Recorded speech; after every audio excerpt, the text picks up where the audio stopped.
I'm George Galloway, and I present Kalima Horra on Al Mayadeen television. Here we are in London. I speak my words freely, either in Parliament, on television, here on the streets of London. Kalima Horra means free word. That's what I speak. So Kalima Horra is a two-way conversation. Check it out on Al Mayadeen television.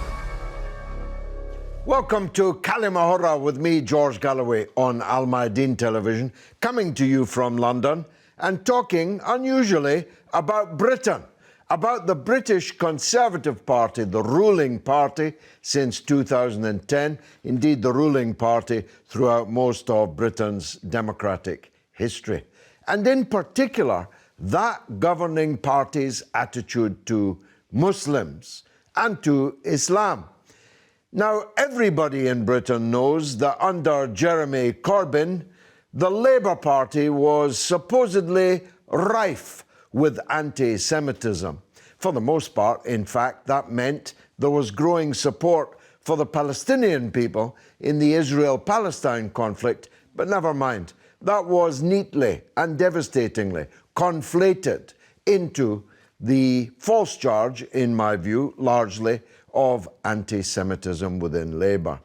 Virtually nobody knows that many Muslims in the Conservative Party and many Muslim organisations believe that the ruling party, the Conservatives, are bitterly riven with anti-Muslim prejudice. Is it true or is it not true? What does it even mean? Why would any Muslim join the Conservative Party anyway in the first place? That's a question I certainly would ask. To wonder if the Conservative Party dislikes Muslims is to have arrived from a distant planet. The British Conservative Party represents the ruling imperial ideology in Britain. Why would it like foreigners of any kind, never mind Muslim foreigners, who insist on their distinctive ways and their cultural norms? Boris Johnson, the leader of the Conservative Party at the time of recording and the Prime Minister of Britain, has written horrific things about Muslims and actually about Jews in his fictional work, but also in his factual, and I put that in quotation marks, journalism. He described Muslim women wearing the full burqa as looking like walking letterboxes, for example. He also said that black people had lower intelligence than white people, though he's just apologised for that, only several years after he said it. So why would any party, led by Boris Johnson, be imagined to be a party that would give a fair crack of the whip to Muslims? And yet, as Muslims go up in the socio-economic ladder in Britain, build businesses, become wealthy, in some cases vastly wealthy, perhaps they're only expressing their class interests or putting their class interests first. But they have argued that they don't get a fair share of seats to fight for Parliament, of peerages into the House of Lords, or even just of basic respect. We hear this word now bobbing around, Islamophobia. Ahmed Thomson is a barrister and an Islamic scholar. So who better to ask for a definition of Islamophobia? Ahmed.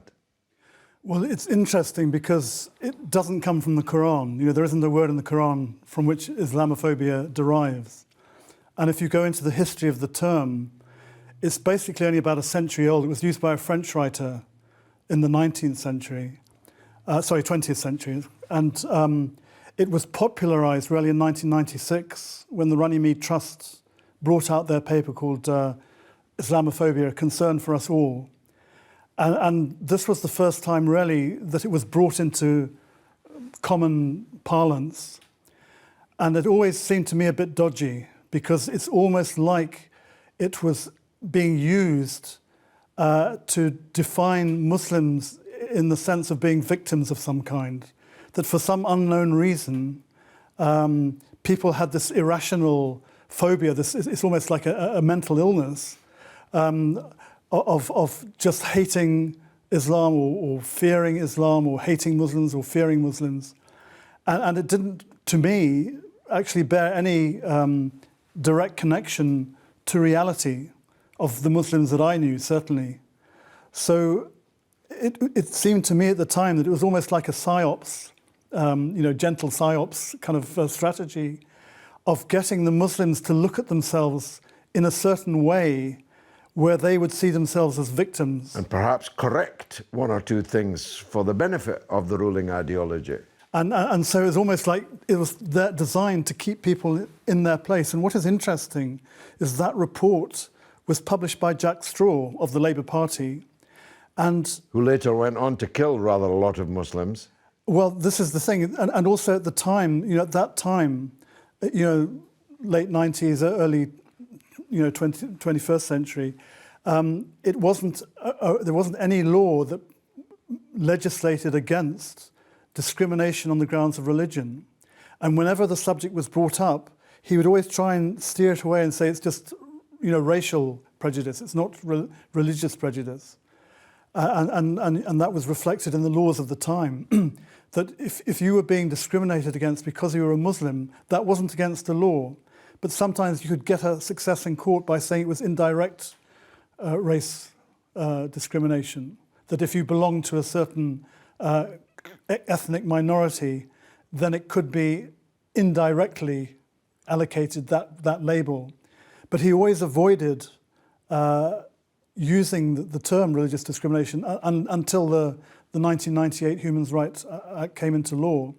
And then it had to recognize that, yes, this is something that not only exists, but also there have to be remedies to secure compensation where people have been discriminated against on the grounds of their religion. So then the Labour Party then had to accept that.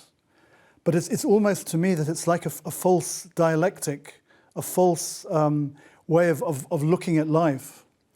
And what I found is that if you go back to the Quranic terminology, you have a much more deeper look at what actually goes on inside people.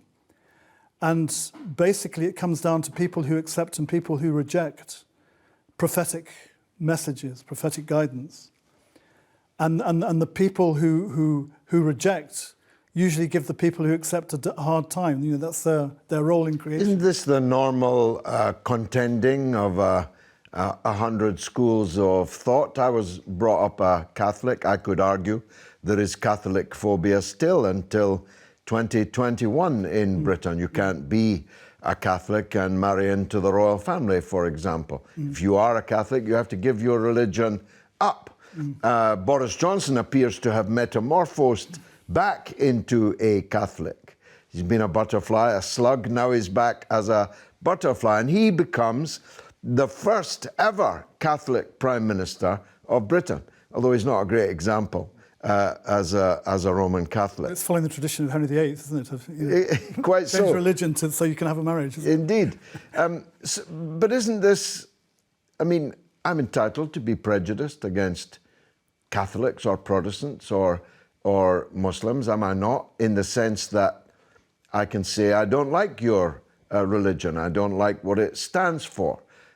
Isn't that every citizen's right in a free country? Well, I think, yes, but you can go deeper. You can say, well, I disagree with what you say or what you teach because, for example, the doctrine of Trinity never came out of the lips of Jesus. It came along 3-4 centuries later.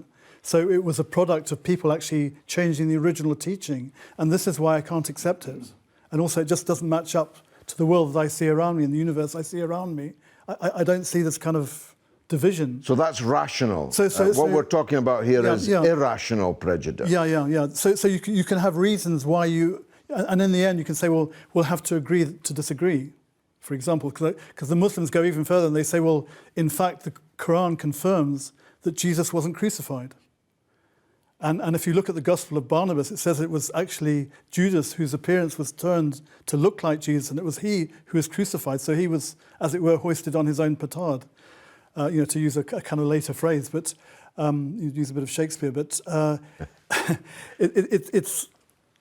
you can see there that there you can actually have rational argument where the object is to have better understanding. And you can get to the point where you say, well, I don't agree with you, and we'll have to agree to disagree because I'm sticking to what I believe. But when you say you're different to me and therefore you need to be annihilated, of course, that's when you. That's not really. That's much more than prejudice. Yeah. But for example, if I was playing devil's advocate here, and I'm the leader of the Conservative Party, am I not entitled to say that actually I don't want more Muslim members of Parliament because I don't think that's where the Conservative Party stands?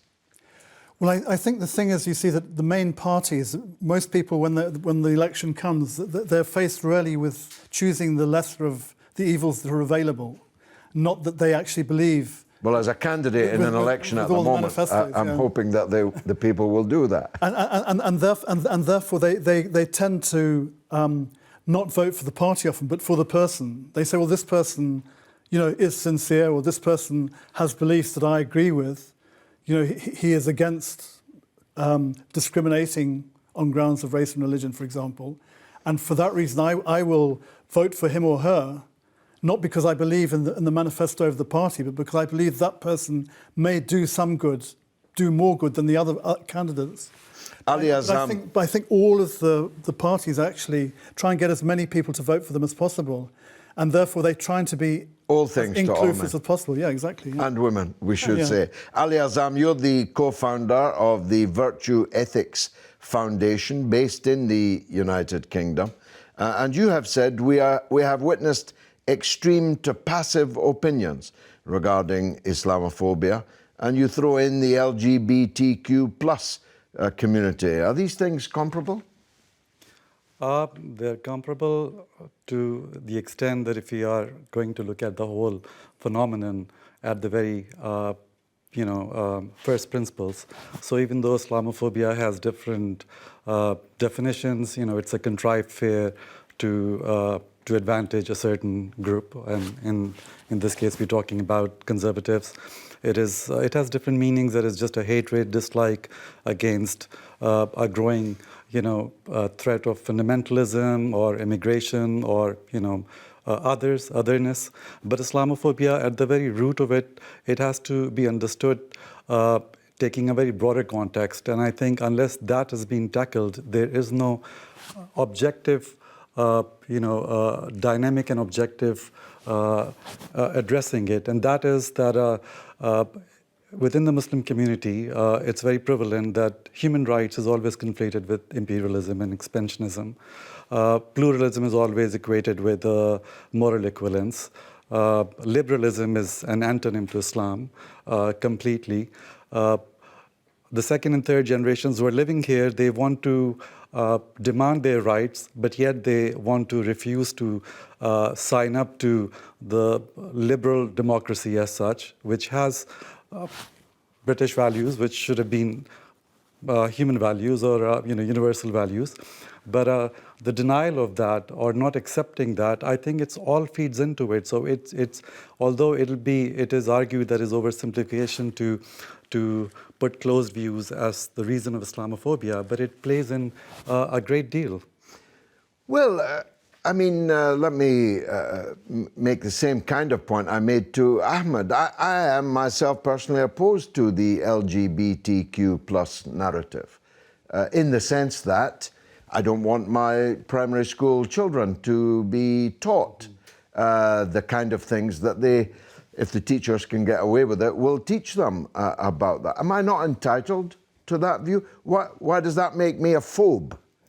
No, it doesn't make you a phobe, but I think that as societies construct and things move and there are more rights being recognized for all minorities, I think there is a responsibility on all communities to be able to reconcile between what they theologically hold as their beliefs and a harmonious society in which it takes a stronger character to be able to live in a society where, by rule of law, certain relationships have been, been seen to be legitimized.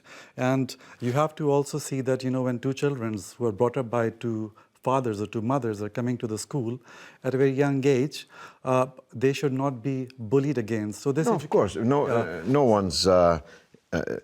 It's haram to evince hatred towards a child or a person, but I'm entitled to hate the ideology that the parent stands for, am I not?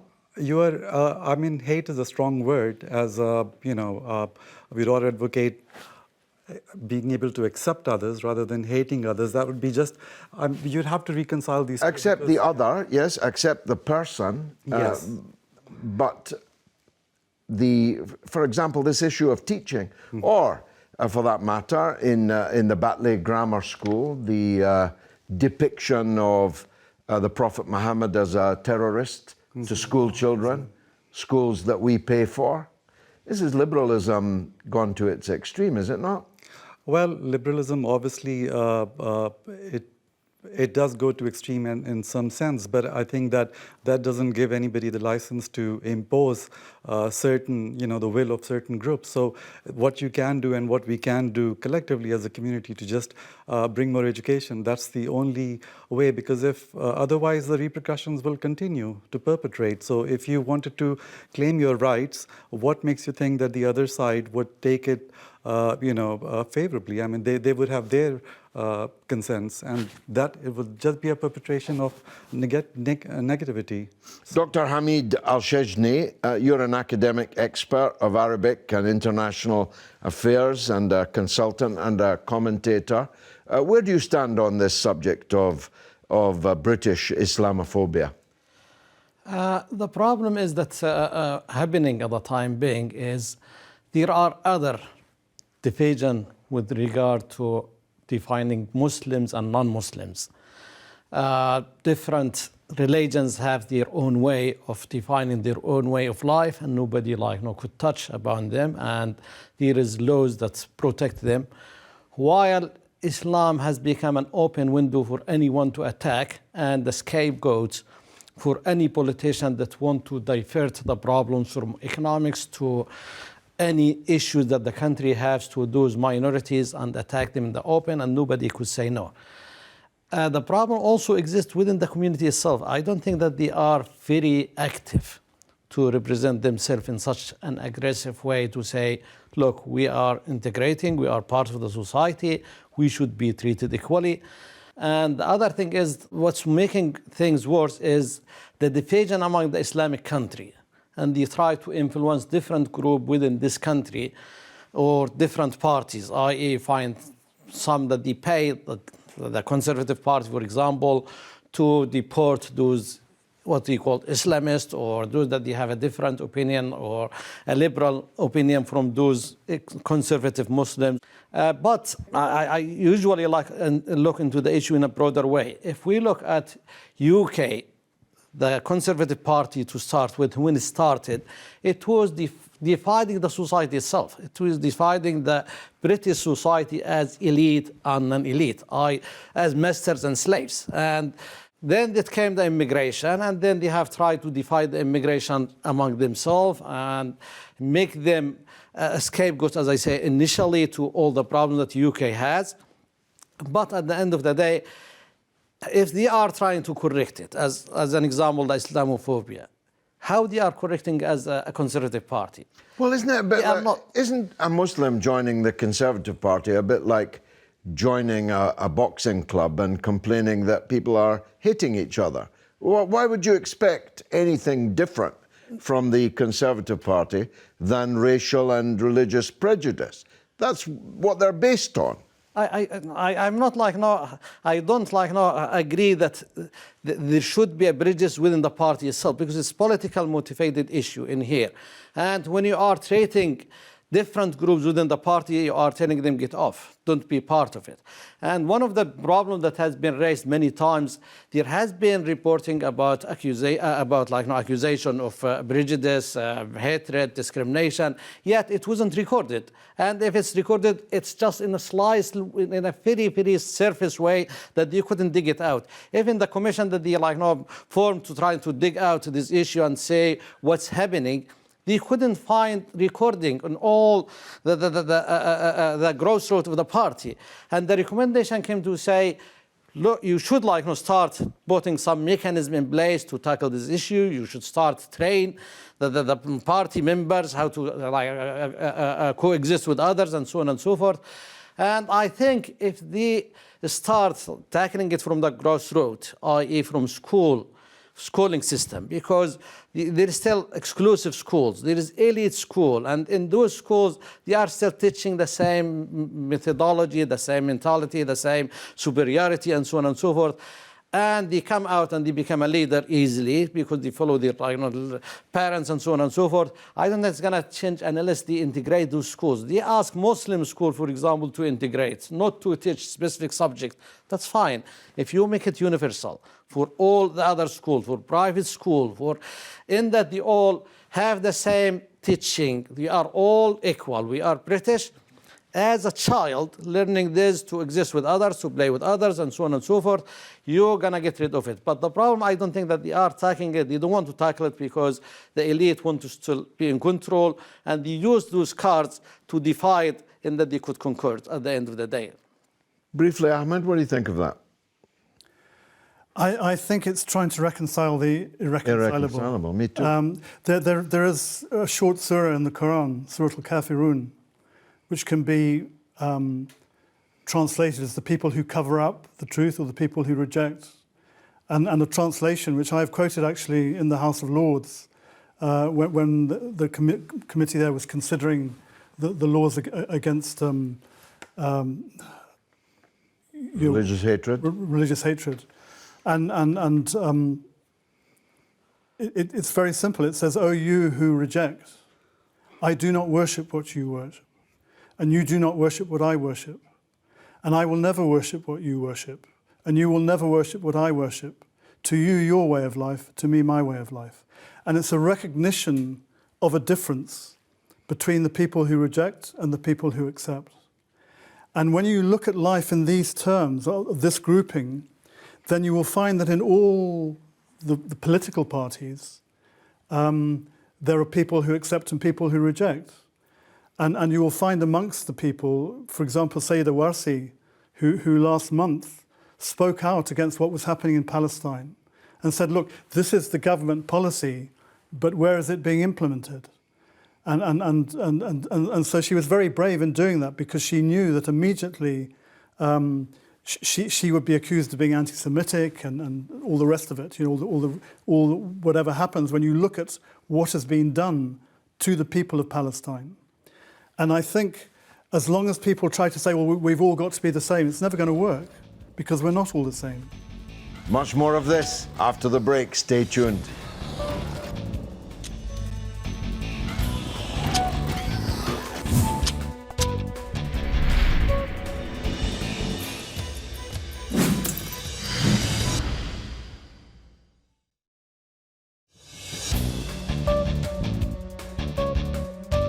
You're watching Kalima Horra with me, George Galloway, on Al Mayadeen Television, coming from London and unusually talking about London, talking about Britain, its ruling Conservative Party, and alleged Islamophobia, a fear and loathing of Muslims within the ruling British Empire. Who'd have thunk it? Let's go to Helen Buyniski, who's an American journalist and political commentator, and an investigative journalist to boot, to see what she thinks. Thank you.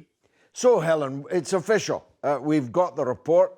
The British ruling party, the Conservatives, have a problem with what's called Islamophobia. How does that compare with the parties in the United States? In the US, concerning Islamophobia, you may or may not be aware, there was a study that came out a few years ago showing that some 95% of terrorism cases had basically been manufactured. They were entrapped, basically, these men, most of whom were Muslim, into committing crimes by the FBI. Basically, the FBI would offer to buy them weapons or help set them up with plots. And these men who otherwise would have done nothing of the sort, anything along the lines of commit terrorism. And this has been going on since 9/11, as you mentioned earlier. It's been like the Muslims have been the boogeyman of choice in the US for going on 20 years now. And we have other boogeymen from time to time. Russia, of course, has become our favorite on the hacker side. But as far as Muslims go, it's basically an entirely manufactured narrative. It's a fairy tale, this evil enemy from without. There's always the enemy from within and the enemy from without. And in this case, this is the enemy from without. And we're told to be afraid, be very afraid, because otherwise, if you don't behave, well, then those evil Muslims are going to come and get you. This Islamophobia, is it impacted by the rhetoric of the political leaders? Well, it's all about divide and conquer, and Muslims are one of the largest religious populations in the world. So what we have here is they're pitting the Christians or the individuals who were Christians but are now largely lapsed in the U.S. population, although we do have a large born-again Christian population. They're basically pitting the Christians against the Muslims, and this is because the U.S. gives so much in its foreign policy to Israel.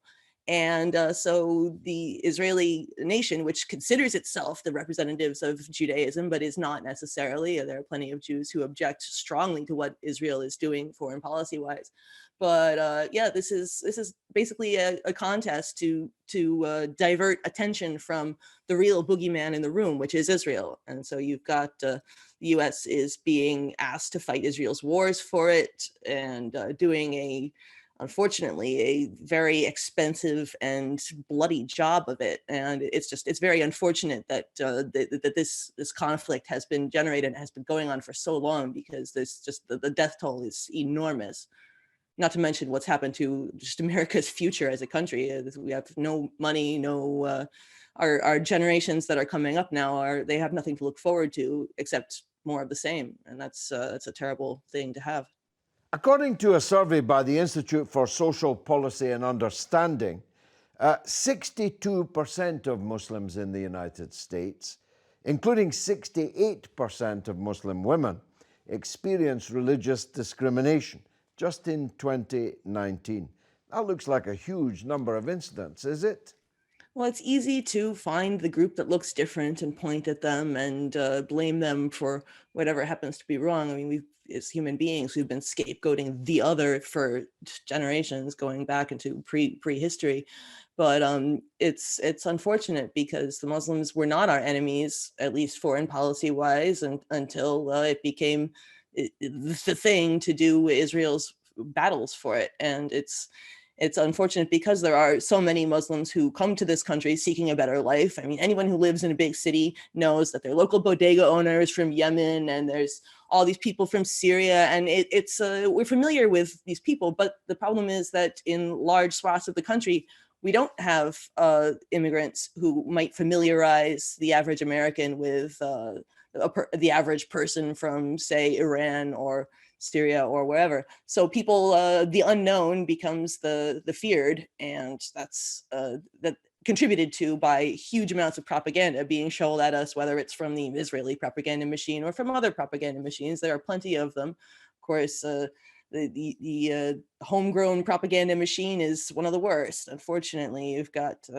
these born-again groups that want to blame all their problems on Muslims, when it's, like I said, the terrorism problem is a wholly manufactured one, and 95% entrapped by the FBI. That's a really bad statistic.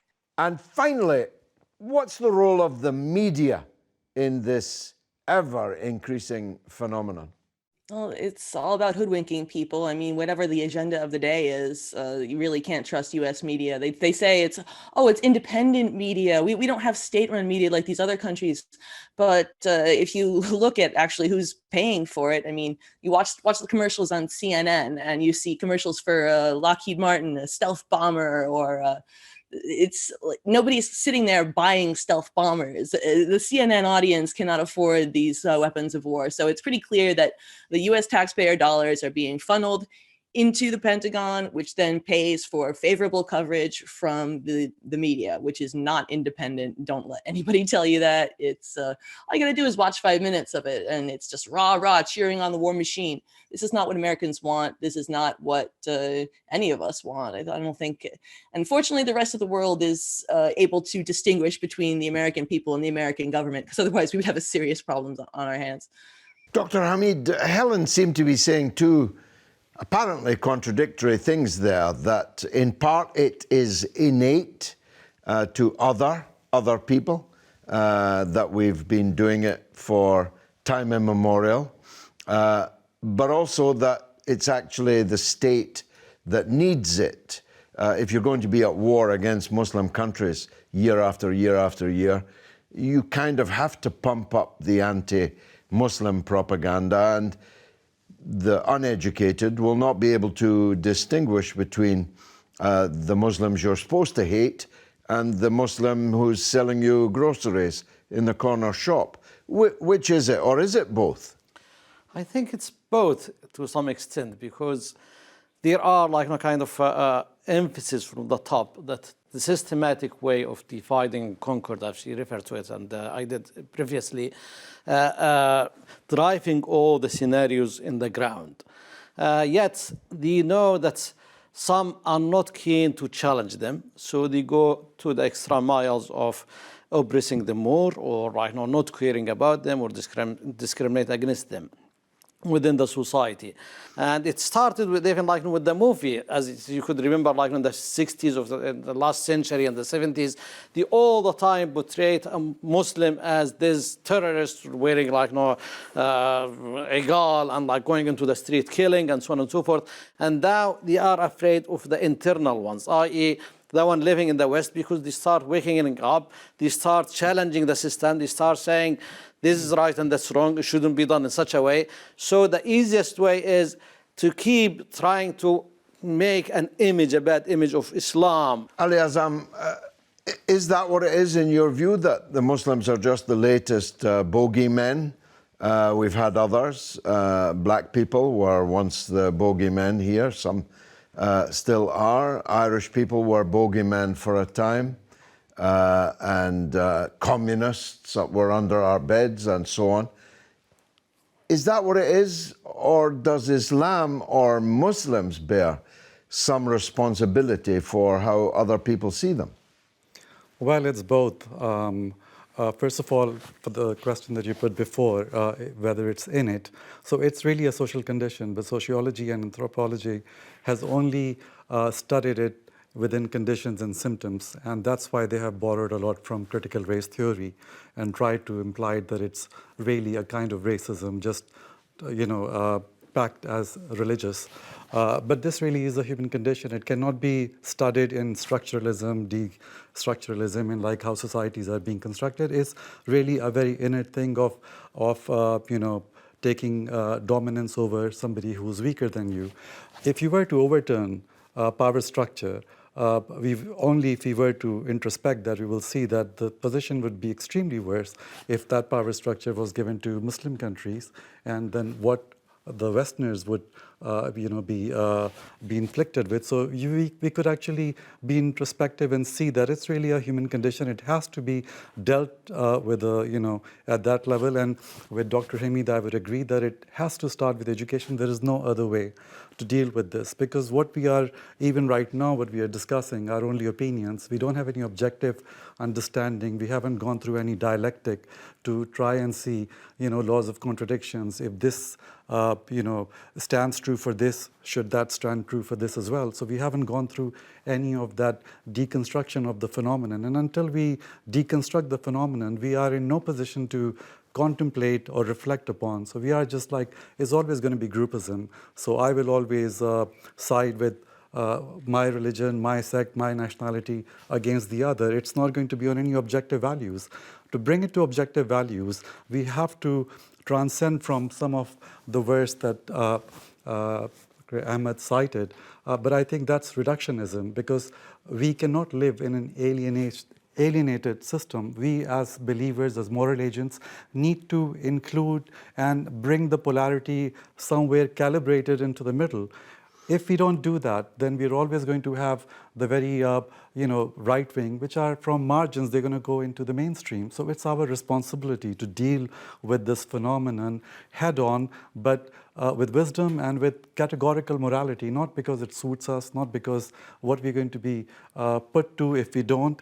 This is our duty, and I would say that Prophet, peace be upon him, in Islam is seen as a rahmatul alameen, the blessing for humanity. And that's only through the character that he embodied, which is not the one that you protest against, you shut down or shun other people's, but you impact by entrenching. So it's Muslims. By good example.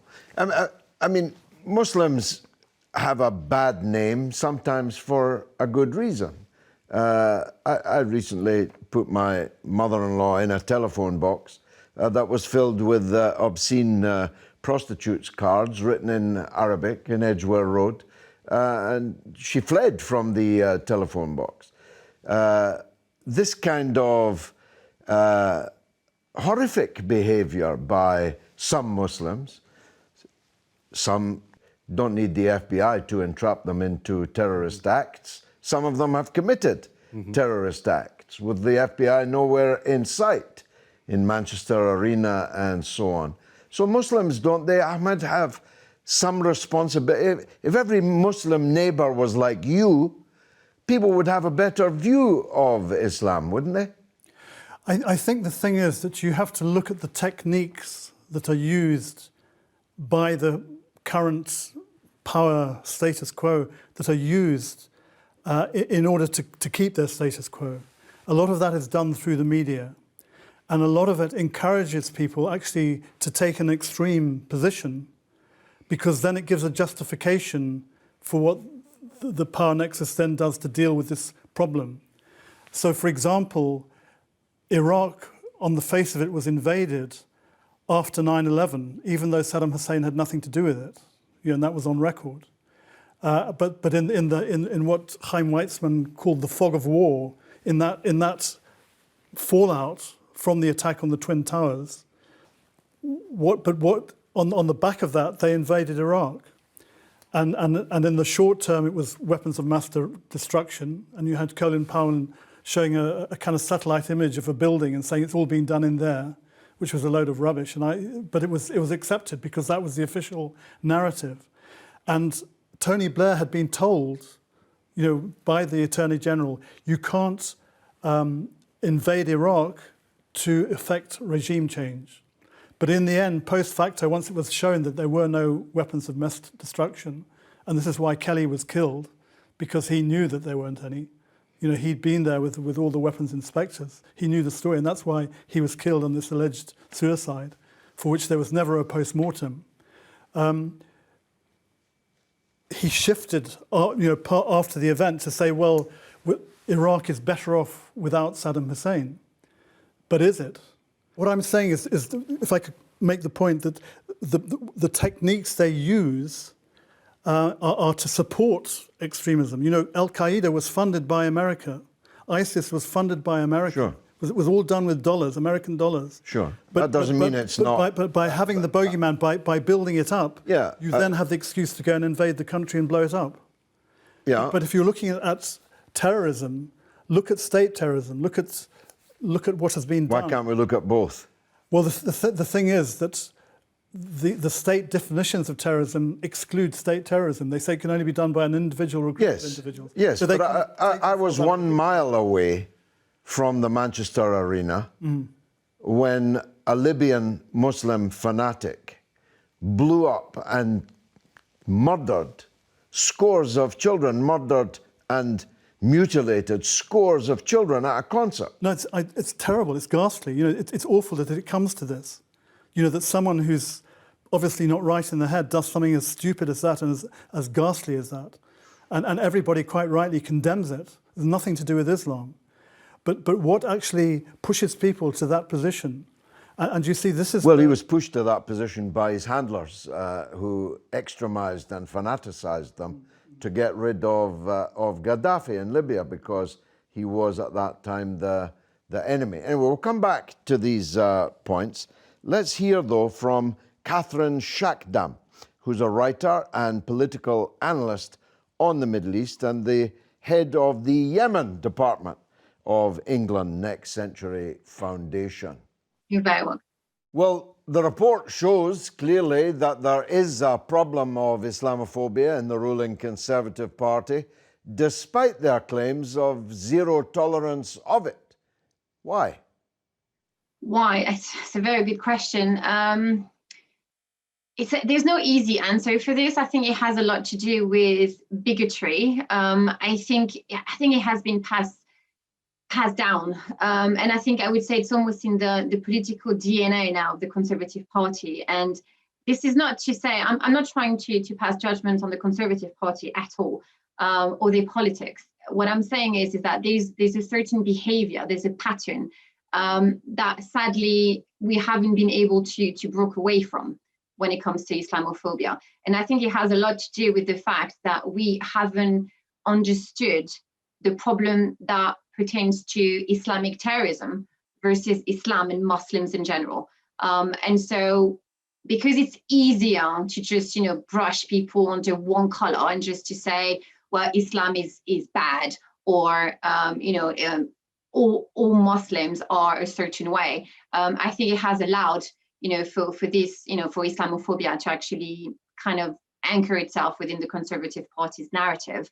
And I think it has to do with a little bit of populism and demagoguery, in the sense that they're trying to address a certain audience and cater to their fear and give the impression that they are actually acting on behalf of those fear to try to assuage them and address the problem.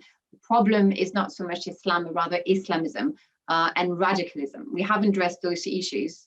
Sadly, people are associating that form of particular ideological fascism with a religion, which is, in my mind, the wrong approach. Give me your understanding of the main findings of this investigation. Oh, I mean, for me, the way I understood it is it has everything has to do with the language. So again, it's about formulating a certain rhetoric and narrative and building, politics from that and deriving policies and trying again to address a certain audience without keeping in mind that Britain is a multicultural society. So it would be ridiculous to kind of isolate certain demographic on the basis that we disagree with them or don't understand them. And I think this is what the Conservatives have done so far. And I think this is what they're guilty of in the report, is to have isolated and, pointed out certain members of society and basically telling their demographic that those people are the enemy, they are the danger. And it has sipped through everything that they have done and said. And I think that to a great extent, I think Boris Johnson is still the victim, or maybe the architect of Trump's legacy, in the sense that he has carried on the same type of narrative, and this has sipped through the whole hierarchy of the Conservative Party. And I think that's the main problem. This is what is coming to light now with that report, is that it has to do with language, it has to do with behavior, it has to do with systematic prejudices against the Muslim community for the wrong reasons. If we were to talk against terrorism, obviously I would imagine that everybody would agree, but it's targeting a religion, a demographic, a particular segment of the population, not because they hold certain ideas, but because they are being misunderstood, and that's the problem. And again, they're trying to paint people under the same brush, which is very dangerous. Baroness Varsi, who is a Conservative member of the House of Lords, says her own party is institutionally racist, which begs the question why she's still in it, but that's another matter. But should we conclude, if she's right, that there's no possibility of changing that within the party? No, I disagree. I think she's being radical in her views. I mean, you can't. Again, we're talking about currents. We're not talking about.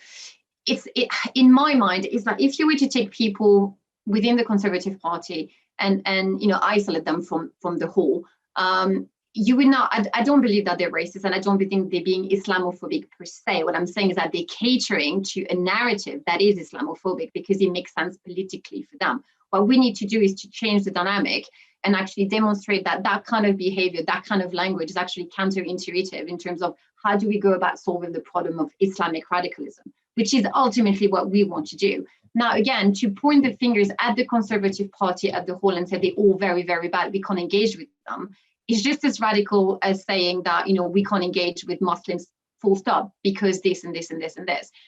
So we need to kind of temper our passions here and not to try to play again into the whole political narrative saying that, you know, it's us versus them. It doesn't work out. Identity politics is a very dangerous game to play. I mean, here's the problem here. How can the ruling Conservative Party tackle anti-Muslim prejudice in Britain when, according to this report, there's anti-Muslim prejudice in their own party? I think they can. I think they can if they are willing to be held accountable for the kind of language that they have held themselves. I think they can change things if they decide to, again, to hold their hands up in the air and say, yes, we have been guilty of, to some degree, of racism, because it's easy to do things this way. We all have, by the way, because I think that when people are scared, they just go back to what is easy, which is to hate and to try to isolate, you know, the enemy, the so-called enemy. Look, the Conservative Party has been elected in power. We can't deny this. So that means that there is maybe a problem with Britain as a whole as well, not just the Conservative Party. It's just a reflection of. So we need to have, I think, like kind of a national conversation, maybe a little bit of self-reflection, and actually address again the real issue, because we never done that. It's always very superficial. You know, people say the problem is Islam. Is it really, or is it just radicalism? Is it just, or maybe it's not even radicalism, maybe it's fascism in general that we haven't actually addressed and understood properly as an ideology. So I think we need to be talking about that rather than just point fingers and say, well, they're bad. It doesn't help the conversation to say that someone is bad and then we stop there. We need to try to address the problem, because, you know, those issues are also, it's across other parties in the UK, maybe not just as bad, but, you know, fascism and this desire to isolate on identity politics is pandemic.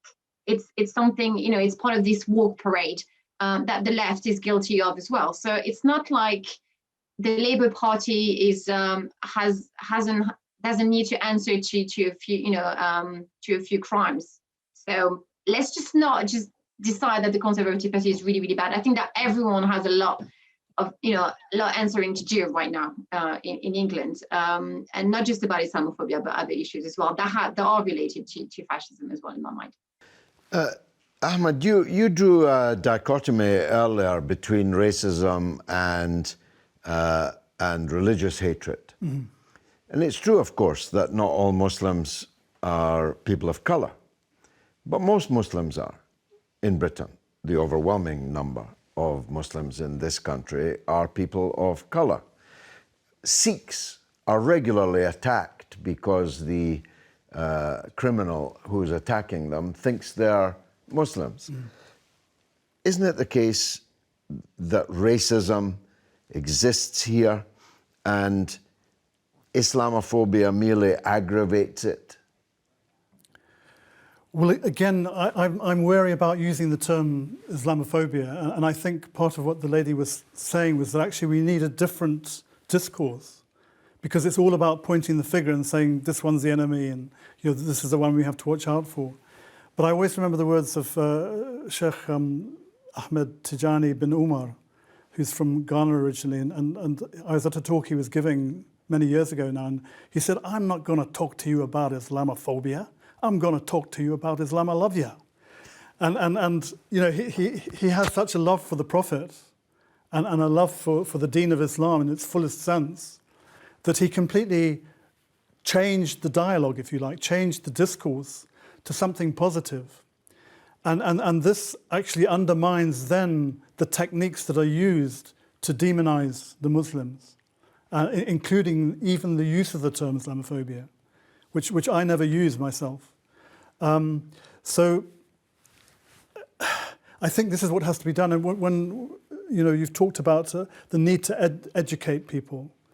And I think part of education is saying, you know, we have to agree to disagree on some things, but many core values we do hold in common.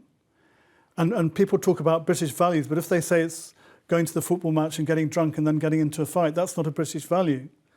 You know, that's another form of extremism. It does happen, though. It does happen, yeah. So all of these things that happen often kind of get parceled neatly into this pigeonhole or that pigeonhole. But I think actually people need to broaden their horizons and actually study what they're attacking, if they're attacking without even knowing what they're attacking, so that they know what is good in people and what is not so good in people. And hopefully, if inherently, if they have good hearts, they will gravitate towards what is good. There will always be people who gravitate towards what is bad. There will always be people who gravitate to extremism in all its manifestations. And for example, there's a very good book written by Sheikh Muhammad Al-Yaqubi, you know, who's a very knowledgeable scholar. I mean, you call me a scholar. He's a scholar. I'm not. You know, I'm like a beginner. And his book was called Refuting ISIS. And he said, well, let's look at what they say and what they do, and in the light of what actually the Quran says and what the Prophet is recorded as having said and acted. And his conclusion is these people are not Muslim. They've gone so far to extreme that they've gone out of the deen. And it's always horrific because people in the name of Islam kill people indiscriminately, as we saw with ISIS, as we saw with Al-Qaeda, as we saw with the Manchester bombing. Of course, when it comes to bombing Gaza and killing people there indiscriminately, no one says anything about that. Except you and me. Yeah. And us here on Kalima Horra. I've been George Galloway. This has been a very free word, Kalima Horra. You've been a wonderful audience. Thanks for watching.